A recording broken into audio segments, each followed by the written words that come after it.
Massachusetts, John Hollis from St. Louis, Marco Safaras from L.A., and Carmen Williamson from Toledo. The action begins. Quickly, Tillman goes to the familiar role. Steady movement. Try and use the jab and keep Tyson off you. He was knocked down in the first round, Tillman was, by Tyson in Fort Worth on June the 10th. Came back to win the fight.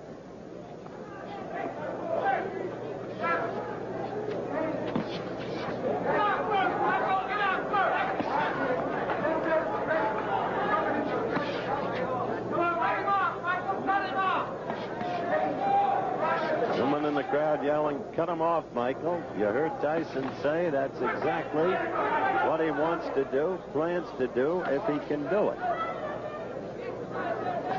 Tillman will keep using that jab, get it in there, score, and get out in a hurry, if he can.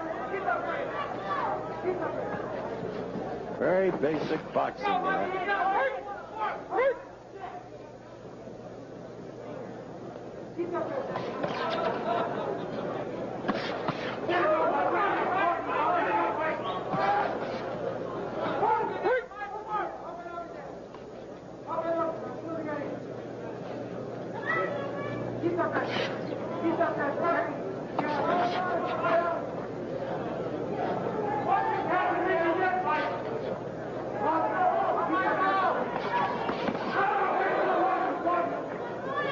First round action. Thus far, it's been almost a replay of the first fight between the two, except that from nowhere, Tyson got to Tillman in the first round.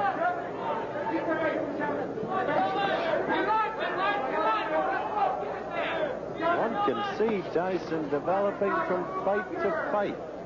As a boxer, I mean. No longer awkward, flat-footed. He's not fast, no question about that. He doesn't have the body to be fast. But he's not ponderous either.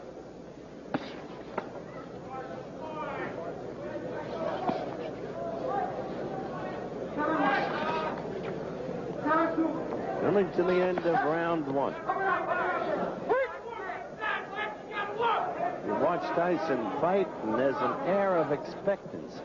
When will he connect? And then what happens if he does? How is he at finishing a fight? Couldn't do it in the first fight. But he's got a succession of knockouts as an amateur.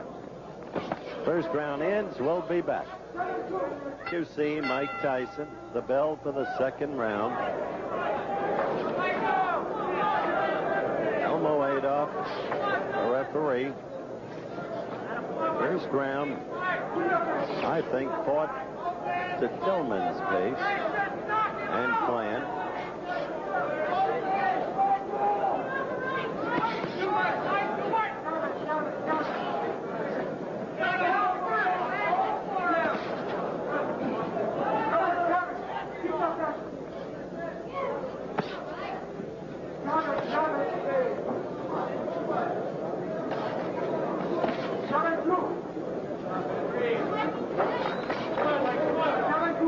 Very little scoring being done, really, by either fighter. Tillman not willing to take any chances. Tyson desperate to get in there.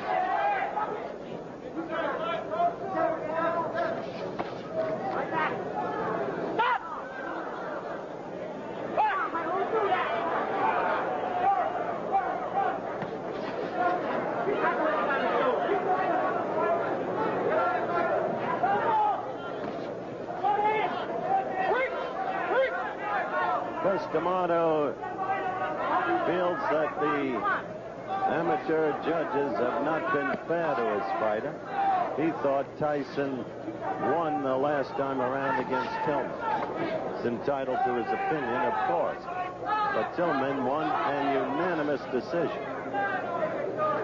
And one is always very subjective about one's fighter.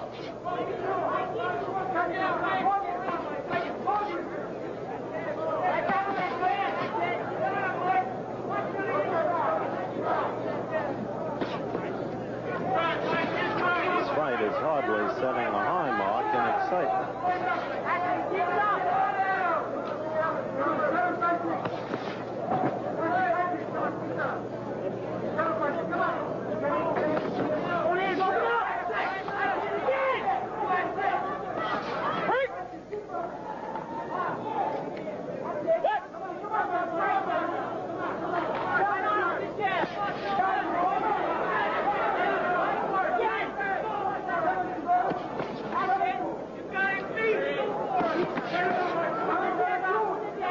Give Tyson this. He's trying to force the action.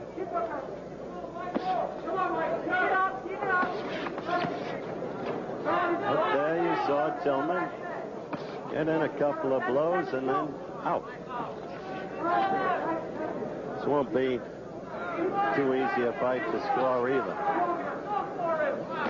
unless something dramatic happens.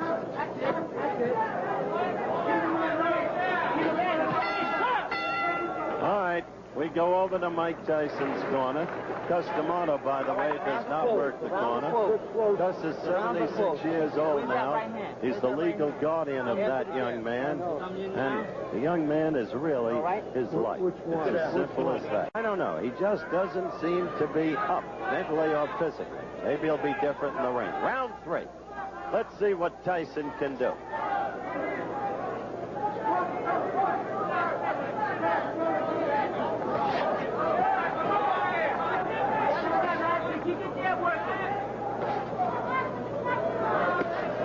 Round 3. Tyson, aggressive, but a touch wild there.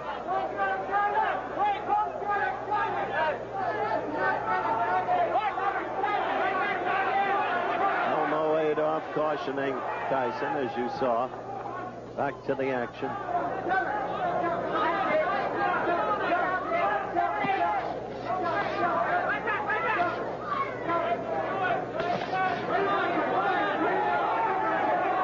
Seize a moment, if I may.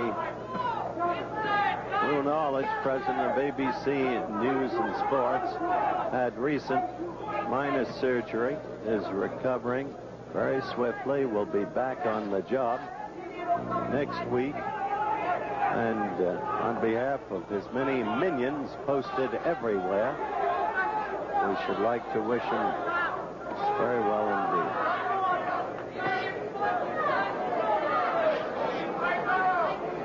Third and final round. A good right by Tyson. Finally, he got that in there. And Tillman felt it, and he will stay away.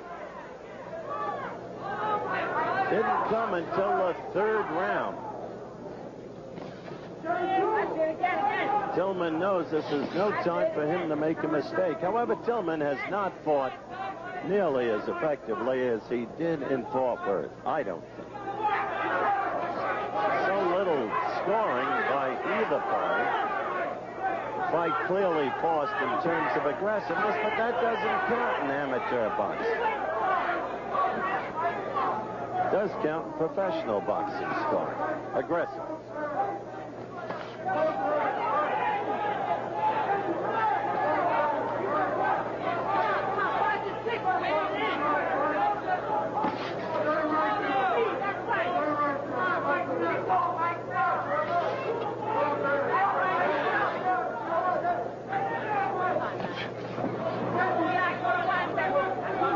Counting down to the end of the fight.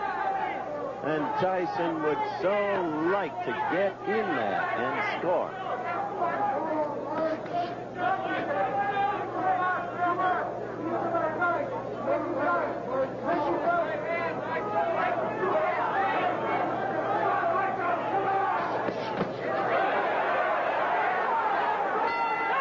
Okay, that's it.